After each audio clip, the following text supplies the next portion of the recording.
नमस्कार दोस्तों, मैं हूं आपका दोस्त लोकेश साहू और आप देख रहे हैं लोकेश साहू यूट्यूब चैनल। साथियों, जैसे कि आप सभी को पता होगा कि प्रदेश के जो डीएड साथी हैं वो बचे हुए पोस्ट पर नियुक्ति देने की मांग को लेकर अनिश्चितकालीन आंदोलन पर डटे हुए हैं और मानातूता धरना स्थल में। और यहाँ पर बहुत सारे लोगों का तबीयत भी खराब हो रहा है। तो आज यहाँ पर हम लोग उपस्थित हैं इनके मुद्दों को समझने के लिए, जानने के लिए कि आखिर इनकी सरकार से मांग क्या है, डिमांड क्या है। तो सर, आप लोग यहाँ पर 24 दिसंबर से अनिश्चितकालीन आंदोलन क्यों कर रहे हैं? आपकी सरकार से क्या मांग है? जी सर, सबसे पहले तो मैं आपको लोकेश भैया बहुत बहुत धन्यवाद दूंगा डीएड संघ के तरफ से, जो हमारी दुख दर्द को दिखाने के लिए यहाँ सुदूर जगह में आए हुए हैं। और हमारी सरकार से एक ही मांग है सर कि हम लोग का जो सहायक शिक्षक भर्ती 2023 का पोस्ट निकला हुआ था 6285 पद के लिए, जिसमें से सिर्फ अभी 3985 पदों पर ही नियुक्ति दिया गया है, जिसमें से अभी 2300 पद रिक्त है। और जो डीएड बीएड मामला उठा था, इस चीज़ से आप लोग अवगत हैं, जिसमें 4 चरण की काउंसलिंग में बीएड वाले 2621 जो डीएड अर्हताधारी कैंडिडेट थे उनको सहायक शिक्षक से निकाला गया है। तो उस 2621 की जगह में सिर्फ अभी 1299 लोगों को ही नियुक्ति दिया गया है और उसमें से 1316 पद रिक्त है और 984 पोस्ट है जिसमें काउंसलिंग ही नहीं हुआ था। तो दोनों मिलाकर के 2300 पोस्ट है। तो उसी हम लोग जो रिक्त पद बचे हुए हैं उसी की भर्ती के लिए, मांग के लिए हम लोग आमरण अनशन में बैठे हुए हैं। और मैं एक चीज़ और बोलना चाहूँगा भैया स्पष्ट रूप से कि जो अभी बड़े बड़े न्यूज़ चैनल में जो भाजपा के प्रवक्ता लोग आके डिबेट में अपना वक्तव्य दे रहे हैं कि ये जो मामला है कोर्ट के अधीन है, कोर्ट में मामला चल रहा है, तो मैं इसको स्पष्ट रूप से बता देना चाहूँगा कि इसमें अब कोर्ट कचहरी का कोई इसमें टेक्निकल इशू नहीं है। कोर्ट से एकदम क्लियर हो गया है कि जो भी भर्ती प्रक्रिया उसको शीघ्र प्रारंभ करने के लिए इसमें कोई दांव पेच फंसा नहीं हुआ। लेकिन उन लोग मिस गाइड कर रहे हैं हमारी जो साथियों को, अनशनकारी साथियों का मनोबल तोड़ने के लिए। और एक बड़ी बात बता रहा हूँ कि जो अभी पिछले 31 दिसंबर को जनसंपर्क विभाग में एक लेटर जारी किया गया है जो भ्रामक जानकारियां फैलाई जा रही है कि सहायक शिक्षक भर्ती 2023 को विधिवत न्याय संगत तरीके से पूर्ण कर लिया गया करके, लेकिन वर्तमान में अभी भी 2300 पद रिक्त है। और इसका जीता जागता उदाहरण हमारे शिक्षा मंत्री जी विधानसभा में लिखित रूप में दिए हैं कि इतने पोस्ट रिक्त है, लेकिन उसका समय सीमा बता पाना संभव नहीं है। हम तो सीधी सी सरकार से यही आग्रह कर रहे हैं कि जो आपके जो शिक्षा मंत्री है गजेंद्र यादव जी झूठ बोल रहे हैं कि आपकी जो जनसंपर्क विभाग में जो लेटर वायरल हो रहा है वो झूठ बोल रहा है। हम लोग को समझ नहीं आ रहा है। इस चीज़ को गवर्नमेंट को आके सामने क्लियर करना चाहिए कि कौन सही है कौन झूठा है। अच्छा सर, आप जो भर्ती की बात कर रहे हैं वो 2023 की भर्ती है ना, जो भूपेश बघेल सरकार में आई थी। लगभग 12,489 कुछ समथिंग था वो पोस्ट, वही वाला भर्ती है ना? जी जी। तो उस भर्ती में पहले फेज में कितना हुआ, आप थोड़ा डिटेल से उसको बताएंगे सिलसिलेवार? जी, जो 2023 का भर्ती आया था 12,489 पोस्ट के लिए, उसमें से सहायक शिक्षक के लिए 6285 पोस्ट था। इसमें ये हुआ था भैया कि जो 4 चरण की काउंसलिंग हुआ था, पहला चरण, दूसरा चरण, तीसरा चरण और चतुर्थ चरण, इसमें डीएड बीएड दोनों को शामिल किया गया था। उस दरमियान यह हुआ कि सुप्रीम कोर्ट का फैसला आता है। उसके बाद 2 अप्रैल 2024 देवेश शर्मा बना भारत सरकार का। उसके बाद 2 अप्रैल 2024 को माननीय हाई कोर्ट बिलासपुर का फैसला आता है कि बीएड वाले प्राइमरी टीचर के लिए योग्य नहीं है, उसको निकाल करके डीएड वालों को उसमें रखा जाए। उसमें ये भी स्पष्ट तौर पे बोला गया था कि जो मेरिट लिस्ट है, कॉमन मेरिट लिस्ट को रीअरेंज करके उसको डीएड वालों के लिए लिस्ट बनाया जा करके, लेकिन विभाग ने आज तक उसको रीअरेंज नहीं किया है। और एक चीज़ उन लोग और इसको बना रहे हैं, बात बना रहे हैं कि जो लोग आंदोलनकारी अभ्यर्थी हैं उन लोग का मेरिट लिस्ट काफ़ी नीचे चला गया है करके, मतलब उन लोग का रैंक काफ़ी हाई है करके। तो इसका भी मैं स्पष्ट तौर पर क्लियर कर देना चाहूँगा कि जो हाई कोर्ट ने बोला था इसको रीअरेंज करने के लिए, उसको रीअरेंज किया नहीं है। जो उन लोग का बीएड वालों का जो रैंक दिखा रहा है वही रैंक उन लोग को दिखा रहा है। बस बीएड वालों को साइड कर रहे हैं जो लिस्ट निकाला है 5वें चरण में, लेकिन उसका रैंक को अभी तक वो रीअरेंज नहीं किया है। जैसे भैया एक सिंपल सा उदाहरण मैं बता रहा हूँ, 1 किलो चावल है, उसमें 400 ग्राम कंकड़ है, 600 ग्राम चावल है, वो 1 किलो का वजन हुआ। तो उस चावल और कंकड़ को छटाई करने के लिए बोला जाएगा तो 400 ग्राम कंकड़ को छटाई करेंगे तो कुल वजन 600 ग्राम ही तो आएगा ना। लेकिन इन लोग विभाग ऐसा बिल्कुल नहीं किया है, वो रीअरेंज किया। जैसे मैं मान लो मेरा 10,000 रैंक है, उदाहरण के तौर पे 10,000 है, लेकिन रीअरेंज किया रहता तो कम से कम 9,999 में तो आता। मेरा वही दिखा रहा है। उन लोग का जो बीएड वालों का है स्थानीय मान वही है, लेकिन जो रीअरेंज किया है उसको आज तक नहीं किया। रीअरेंज करने की जो बात कही गई है। जी भैया।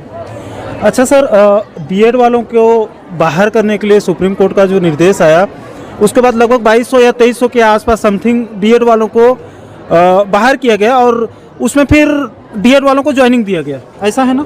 जी, उसमें 2621 तो बीएड वालों को नया पोस्ट समायोजित किया गया। जी 2621 बीएड अर्हताधारी को यहाँ प्राइमरी टीचर से निकाला गया। उसके बाद उन लोग को विज्ञान प्रयोगशाला में समायोजित कर दिए। उसका हम कोई विरोध नहीं कर रहे हैं, वो हमारे बड़े भाई बहन हैं। और मैं तो सरकार का जो पहल है उस कदम का मैं मतलब तारीफ करूंगा, प्रशंसनीय कार्य है कि वो संयोजन कर दिया। लेकिन जो कोर्ट से न्याय प्राप्त अभ्यर्थी हैं, जो आज हम लोग धरना स्थल में हैं, उनको तो न्याय देना चाहिए। जिसके लिए पद खाली किए गए उसको तो कम से कम पोस्ट में भरिए। हमारी यही सीधी सी मांग है। जो रिक्त पद है, जितने बीएड वाले निकाले हैं उसके जगह हमको लिया जाए, और जो पूर्व में जो 984 पोस्ट है जिसमें काउंसलिंग नहीं किया गया उसको भी उसमें शामिल करके पूरे 2300 पद पे भर्ती आगे चरण की काउंसलिंग की जाए। हमारी यही मांग है।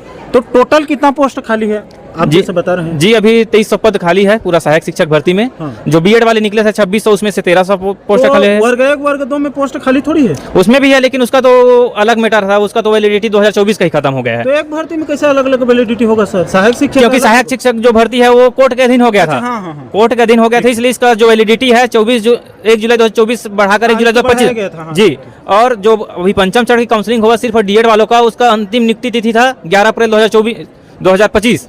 तो 11 अप्रैल के बाद पूरा अप्रैल, मई, जून, जुलाई 4 महीने विभाग के पास टाइम था वैलिडिटी के रहते, लेकिन विभाग ने टाल मटोल करते हुए बस पत्राचार का खेला किया है। सचिव संचालक को लेटर लिख रहे हैं, संचालक सचिव को लिख रहे हैं, ऐसा करके इन लोग 4 महीने को वेस्ट कर दिए। इसी दरमियान हम लोग समय रहते कोर्ट चले गए थे और उस कोर्ट का फैसला भी आया 26 सितंबर 2025 को। और उसमें स्पष्ट रूप से कहा गया कि 2 महीने के अंदर इस नियुक्ति प्रक्रिया को पूर्ण किया जाए। लेकिन आज 2 महीना कंप्लीट हो गया, 26 नवंबर को 2 महीना कंप्लीट हो गया, फिर भी हम लोग का सब्र का बांध टूटा। इसलिए हम लोग अंतिम रास्ता अपनाए हुए हम लोग अनिश्चितकालीन आंदोलन अनशन में बैठे हुए हैं। हम तो भैया 26 सितंबर आया था जो कोर्ट का आर्डर, उसके बाद हम लोग सब्र किए 1 महीना।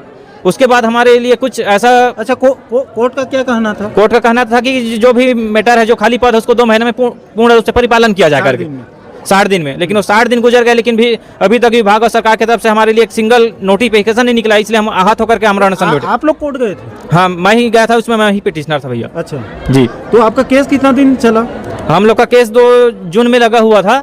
उसका सुनवाई 26 सितंबर को जो उसका फैसला आया है 26 सितंबर 2025 को, वो भाई 3 महीने आर्डर रिजर्व था, 3 महीने में आया है। उसके बाद भी इतना सब्र किए हैं भैया। तो कोर्ट ने कब तक डेडलाइन दिया है गवर्नमेंट को कि कितना तारीख तक इनकी ज्वाइनिंग करा दी जाए? ऐसा कुछ डेडलाइन दिया गया? गवर्नमेंट ने उसमें स्पष्ट रूप से डेडलाइन दिया हुआ था जो 26 सितंबर को ऑर्डर आया है उसमें कि इसको 2 महीने में किया जाए। तो 26 सितंबर के बाद 26 नवंबर को कंप्लीट हो गया 2 महीना, फिर भी विभाग ने इसमें कुछ कार्रवाई नहीं की है। 2 महीना डेडलाइन कंप्लीट हो चुका है, लेकिन विभाग इतना मनमानी कर रहा है कि उसमें कुछ कार्रवाई नहीं कर रहे हैं अभी तक। जैसे कि कोई भी एक भर्ती होता है, उसका एक निश्चित तारीख होता है, वैधता बोलते हैं जिसको, वैलिडिटी, कि इतने तारीख तक इस भर्ती को कंप्लीट किया जाएगा। तो नहीं होता है तो गवर्नमेंट फिर इसको एक्सटेंड करके फिर बढ़ाती है। पिछले भर्तियों में हम लोग देखे हैं। तो इसका कब तक था लास्ट इसका वैलिडिटी ये था 1 जुलाई 2025 को। लेकिन 1 जुलाई 2025 के पहले हम लोग कोर्ट चले गए थे। जो वैधता तिथि था उसके पहले हम लोग कोर्ट से ऑर्डर लेके आ गए हैं। तो गवर्नमेंट को कम से कम जो ऑर्डर आया है न्यायालय का तो सम्मान करे। हम तो ऐसा खैरात में नहीं मांग रहे हैं जो भर्ती पर किया उसको। हम तो हाई कोर्ट, सुप्रीम कोर्ट से न्याय प्राप्त अभ्यर्थी हैं। तो हम सरकार से यही रिक्वेस्ट कर रहे हैं कि जो कम से कम कोर्ट का सम्मान कीजिए, न्यायालय का सम्मान करते हुए हम लोग का जो रिक्त पद है उसको भरा जाए। अच्छा शैलेंद्र सर, आप लोगों का जो कोर्ट का ऑर्डर है वो 1 जुलाई 2025 के पहले आ गए थे? नहीं, वो 1 जुलाई 2025 के बाद आया, क्योंकि ऑर्डर रिजर्व हुआ था। अच्छा। 1 जुलाई 2025 के पहले ऑर्डर रिजर्व हो चुका था। इसका जो अभी सरकार का क्या कहना है कि 1 जुलाई डेडलाइन निकल गई इसलिए वो भर्ती रद्द कर? हाँ, इन लोग बहानाबाजी कर रहे हैं कि इसका डेडलाइन निकल चुका है, लेकिन हमारे पास तो कोर्ट का ऑर्डर है। और इन लोग ये भी बहाना बना रहे हैं इन लोग का कट ऑफ जो है काफ़ी नीचे चला गया है, उसका भी हमारे पास प्रमाण है। सबसे पहले सर मैं आपको बता दूं, आप लोग को याद होगा कि जो 22 अगस्त 2023 को सिर्फ डीएड वालों के लिए काउंसलिंग लिस्ट निकला हुआ था रैंक वाइज। उसमें जो रैंक आया था वो ओबीसी, एसटी, एससी का जो रैंक है वही 5वें चरण में रैंक है। रैंक में कोई परिवर्तन नहीं हुआ है, लेकिन इन लोग को बहानाबाजी चाहिए। नहीं सर, मुझे समझ में नहीं आ रहा है। आप लोग अभ्यर्थी हो, बाकायदा बचे हुए हो, पोस्ट अभी बचा है, तो इसमें रैंक का बहाना कैसे चलेगा भाई? जितना पोस्ट बचा है, कैंडिडेट उपलब्ध हैं, तो सरकार को उसमें ज्वाइनिंग देना उसकी जिम्मेदारी है। वही तो हम लोग भी नहीं समझ पा रहे हैं सर कि इन लोग रैंक का बहानाबाजी क्यों कर रहे हैं। जैसे कि आप लोग को पता होगा 2019 की भर्ती हुआ था शिक्षक भर्ती का, जिसमें व्याख्याता में -2 नंबर वालों -2 नंबर वालों को नियुक्ति दिया। तो क्या उस टाइम शिक्षा विभाग को होश में नहीं थे क्या उन लोग कि -2 नंबर वालों को नियुक्ति दे रहे हैं? अभी तो हम लोग 65+ वाले अभी बचे हुए हैं। तो हम लोग यही रिक्वेस्ट कर रहे हैं, ऐसा बहानाबाजी मत बनाइए। और इनका हमारे पास तोड़ है। हम लोग तो शिक्षा विभाग में मीटिंग में भी गए थे, उसको सबका तोड़ दिखाए, हम लोग एविडेंस के साथ वहाँ प्रूफ दिए हैं। तो उन लोग लिखित रूप में, मौखिक रूप में सब में मान गए कि लोग आप लोग सही हो करके, लेकिन हमारे प्रति कार्यवाही का जो नहीं दिख रहा है वो हमारे लिए का दुखद विषय है। हम लोग आगे की और रणनीति अपनाएंगे। हमारे कुछ दिनों में हम लोग का सब्र का बांध टूटेगा तो हम लोग कुछ गुजरने के लिए हम लोग तैयार हैं भैया। अच्छा शैलेंद्र सर, सरकार के प्रतिनिधि मंडल से आप लोगों की वार्ता हुई है, बातचीत हो रही है क्या? यहाँ हम लोग का भैया जो 19वां दिन हो गया आमरण अनशन में बैठे हुए, सरकार के एक प्रतिनिधि हम लोग को सूद लेने नहीं आए हैं। कोई एक प्रतिनिधि जनप्रतिनिधि को हम लोग को भेज देते। इन लोग सुशासन की बात करते हैं, सहायक सरकार सुशासन की बात करते हैं, कहाँ है सुशासन? सुशासन रहता तो हम लोग यहाँ छत्तीसगढ़ से कोने कोने से आए हुए सभी भाई बहन लोग यही इतना कड़कड़ाई ठंड में हम लोग खुले आसमान के नीचे नहीं सोए रहते। हम लोग लगातार 19 दिन से बिना खाए पिए यहाँ सो रहे हैं। रोज़ हम लोग का साथियों का हॉस्पिटलाइज हो रहे हैं। अब उधर दिखा भी सकते हैं कि हमारे कितने साथी अनशनकारी साथी हैं जो बीमार पड़े हुए हैं, जो उठने की हालात में नहीं है। जी भैया। और बीच में न्यूज़ वगैरह में हम लोग देखे भी हैं कि आप लोग के जो साथी लोग हैं उनका तबीयत ख़राब हो रहा है, तो कितने आप लोगों के जो डीएड साथी हैं उनका तबीयत अभी ख़राब हो गया है, कितने हॉस्पिटलाइज हैं, थोड़ा बता। जी, इसका हमारे पास एक प्रमाणित है कि हॉस्पिटल में जो भी वहाँ एंट्री हो रहा है सबका हम लोग वहाँ एंट्री का जो रसीद मिलता है सबको रखे। हम अभी तक हमारे जो अनशनकारी साथी है 120 से अधिक लोग वहाँ हॉस्पिटलाइज हो चुके हैं। हॉस्पिटल में जाते हैं, ग्लूकोज चढ़ाते हैं, रिकवर होता है, फिर यहीं ला के छोड़ देते हैं। वही मतलब कहा जाए लगातार रोटेशन चल रहा है। एक साथी को लेके जा रहे हैं तो दूसरा एक आ रहा है, दूसरा जा रहा है, ऐसा है। तो टोटल आप लोगों की संख्या कितनी होगी अभी पूरे प्रदेश भर में? प्रदेश भर में तो लाखों की संख्या में डीएड धारी, योग्यताधारी, लेकिन सर इस भर्ती से भर्ती से रिलेटेड लाखों हैं, लेकिन रैंक डिसाइड करेगा कि जो जैसा जैसा नंबर उसके हिसाब से जो रिक्त पद में उसे में मतलब पोस्टिंग मिलेगा, ऐसा है। नहीं, अभी आंदोलन में हम डायरेक्ट इनडायरेक्ट कितने लोग आंदोलन में हम लोग अभी लगातार 250 से 300 की संख्या में हम लोग यहाँ आ रहे हैं। तबीयत खराब हो रहा है तो हॉस्पिटल ले जा रहे हैं, ज़्यादा तबीयत खराब हो रहा है तो घर ले डॉक्टर लोग यहाँ तक सलाह दे रहे हैं कि आप लोग घर जाइए, यहाँ जाओगे तो कुछ खतरा हो जाएगा। मेरे को खुद 3 जगह रिफर किया गया था उस दिन। इतना मेरा मतलब हार्ट बीट मतलब बीपी बढ़ा हुआ था कि 3 जगह मेरे को रिफर किया गया। और उन लोग ये बोल रहे थे कि आप तक जब तक कुछ खाओगे पियोगे नहीं तब तक हम लोग मेडिसिन नहीं दे सकते। तो मैं स्पष्ट रूप से बोला कि जब तक मेरा मांग पूरा नहीं होगा, मेरी जो नियुक्ति की मांग है वो पूरा नहीं होगा, तब तक मैं अन्न जल ग्रहण नहीं करूंगा। तो बोलते थे 24 दिसंबर से आप लोगों का मतलब कहना चाहिए कि बिना खाए पिए आप लोग आंदोलन कर रहे हैं? जी भैया, 24 दिसंबर से आप लोग खुद देख सकते हैं यहाँ का हालत कैसा है। रोज कोई ना कोई साथी हम लोग का हॉस्पिटलाइज हो रहे हैं। अभी सुबह 3 साथी लोग हॉस्पिटल से लेके आए हैं और ऐसा स्थिति है यहाँ एम्बुलेंस नहीं है, 1-1 घंटे इंतजार करना पड़ता है। कल अमित जोगी जी आए हुए थे हम लोग को समर्थन देने के लिए, उनके गाड़ी में खुद हम लोग 2 साथी को हॉस्पिटलाइज किए थे। और आज अपने व्यवस्था से हम लोग वहाँ साथी लोग को वापस लेके आए। और शासन प्रशासन से हम लोग बात करते हैं तो उन लोग बोलते हैं कि ऐसा हमारा कोई नियम नहीं है कि हम लोग आप लोग को दिन भर हम गाड़ी प्रोवाइड कराएं, एम्बुलेंस प्रोवाइड कराएं, ऐसा बोला जा रहा है। तो फिर वो 108 104 को कैसे घुमा रहे हैं? फिर बस 112 में कॉल करते हैं, बिजी आ रहा है। उन लोग जानबूझ के कॉल अटेंड नहीं कर रहे हैं, और कॉल अटेंड कर रहे हैं तो 1 घंटे बाद आ रहा है। तो ऐसे में तो भैया कई लोग का ऐसा खतरा मंडरा रहा है कि कोई भी अप्रिय घटना घट सकती है। हम स्पष्ट रूप से बोलना चाह रहे हैं, शासन सरकार को हाथ जोड़ के बोल रहे हैं कि यहाँ कुछ भी घटना घटती है तो आपकी जिम्मेदारी है। हम सभी शपथ पत्र के साथ यहाँ बैठे हुए हैं। एक लेटर वायरल हो रहा है कल परसों से सोशल मीडिया में तैर रहा है, उसमें सरकार दावा कर रही है कि हम लोग ये भर्ती इतना कर दिए और इसके बाद इस भर्ती को बंद कर रहे हैं। ऐसा एक लेटर 2 पेज का वायरल हो रहा है। वही तो भैया, वही जो जनसंपर्क विभाग में जो लेटर वायरल हो रहा है वो मतलब हम लोग के अनशनकारी साथियों का मनोबल तोड़ने के लिए गया है। हम शिक्षा विभाग में उस दिन गए थे, वहाँ मतलब हम इसका जांच पड़ताल किए कि उच्च अधिकारियों लोग से मिलके कि जो जनसंपर्क विभाग में हो रहा है कि सर आप लोग भेजे हैं क्या करके। तो उन लोग बोल रहे हैं कि हम तो इसको भेजे ही नहीं, हम लोग को तो पता नहीं है, भ्रामक जानकारी है।